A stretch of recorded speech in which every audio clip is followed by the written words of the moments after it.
Hi folks, this is a quick review of Haven Tent's tent/hammock system.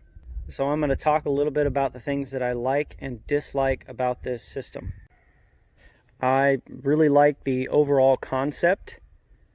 The ability to use it as a tent or a hammock is really nice, because sometimes as a backpacker I find myself in an area where it's really difficult to find trees.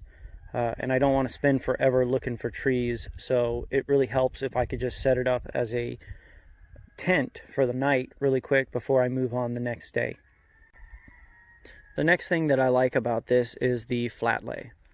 After a long day of hiking, it's really nice to be able to lay down and be comfortable and not have to worry about something pressing in at your shoulders or struggling to find that sweet spot. It's nice to be able to just get in, quickly get yourself situated, and then at nighttime I can roll side to side, which is something I typically do. Another thing that I like about this system is the way the tarp is integrated into the system. It allows you to pack it up as one whole unit, so when you go to pull it out, the tarp is already there. All you got to do is hang it up, guy it out, and it's ready to go. I also have an appreciation for the materials that this system is made of. It's pretty much, the whole thing seems to be made of the same material, everything from the rainfly to the hammock itself. It feels like it's a very high abrasion resistant material. So that's something that I can appreciate, and that the makers of this tent, that Haven Tents, were thoughtful in that direction. So now I'm going to move into a few of the gripes that I have with this system. I would say probably the first gripe that I had with this system when I was setting it up was the suspension system. I had to use my 15-foot whoopee slings in this particular area. I've got a couple of areas in my yard where I have trees that I can hang from, and as you can see, they're pretty thick trees, and I typically use some ratchet straps and stuff when I'm hanging up my other systems. But I would like to see something in the future where the straps are maybe about a foot longer, so that way you can get around a thicker tree than this. In here in Florida, we have, pretty big trees depending on where you're at. Oak trees, especially live oaks, can get pretty thick. So it would be nice to see the straps about a foot longer, and I would like to see them get rid of the loop adjustment system on there. That would lighten up the straps so they wouldn't feel so heavy, and they could use a whoopee sling system, have the whoopee sling go through the loop end on the strap, and then you can adjust it from there. I have 15-foot whoopee slings, which gives me a very large range of adjustment, and as you can see, I just connected it with a carabiner here and then connected to the carabiner on the end of the hammock, and I did the same thing on the other side. My next gripe is the fact that the rainfly leaks. Unfortunately, I found out yesterday we had a lot of rain come in, and I would pop out from time to time just to see what was going on, to see how things were doing.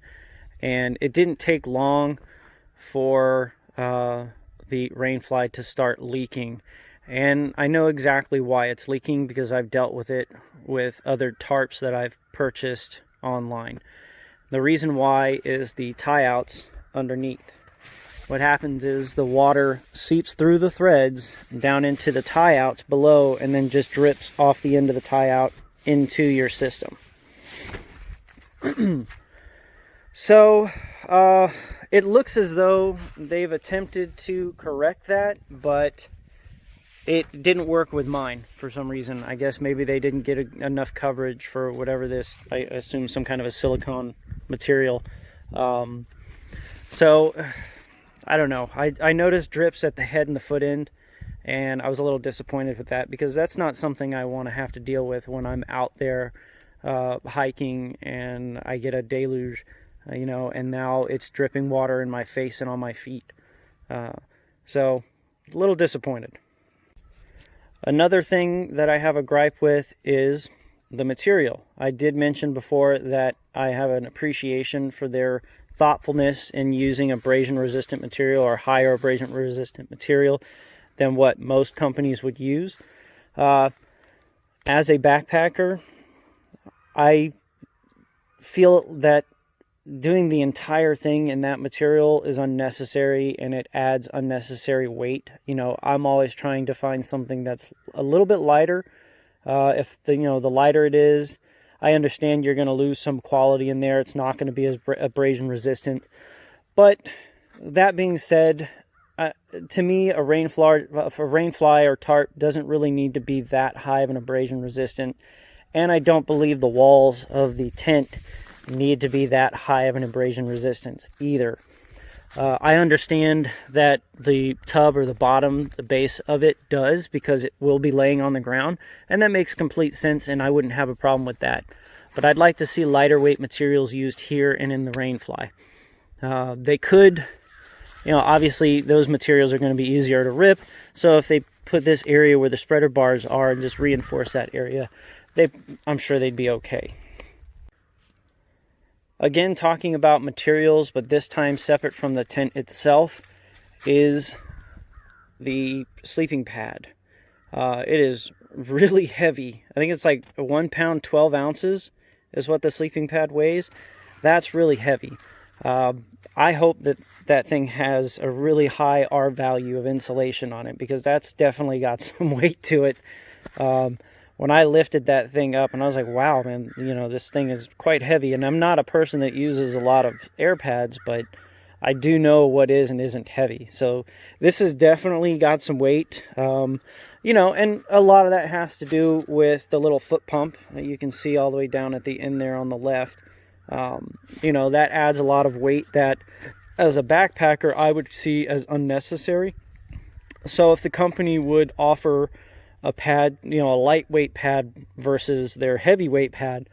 I live in Florida. It's a little cool today. I'd probably say it's maybe 55, 60 degrees right now. We had a little bit of a cold front come in with that rain. So it's a beautiful day. It feels great outside.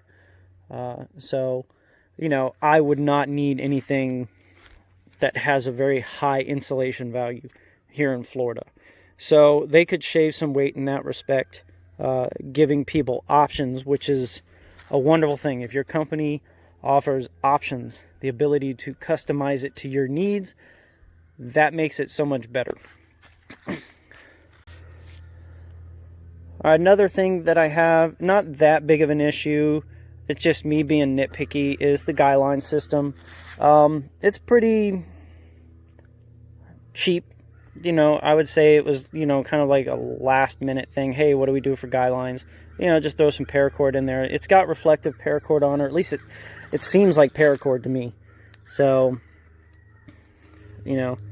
it feels like paracord. So I did a quick slip knot and just tied it to the end there, and then just ran it to their aluminum stakes, this is their aluminum stake that they offer. I'm not a big fan of stakes like this. The reason why is I like those 3-sided stakes. They have a lot more surface area, and it just creates more resistance or more friction when being put in the ground. So they tend to hold a little better, in my opinion. So, but I understand, guy lines are a small thing, so not a big deal.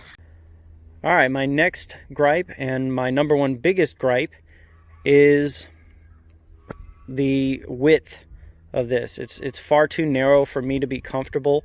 I feel like their first model, this particular design right here, was designed with a much smaller person in mind.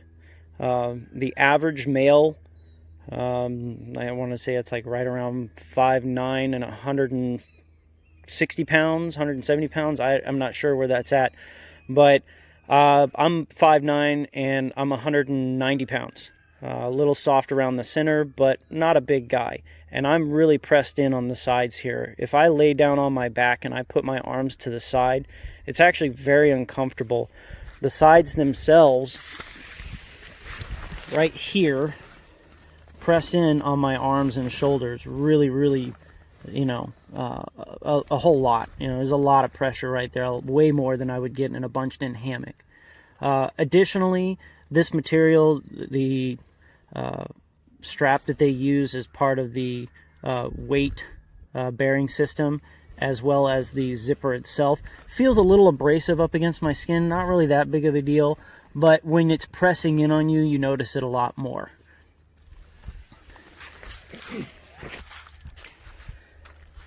I have talked with the folks at Haven about that, and they said they are working on a wider version. So with that respect, I'm absolutely thrilled that they're doing that. I hope they make it at least 6 inches wider. This current one is 23 inches wide. I would like to see it closer to 30 inches wide, would be a lot nicer.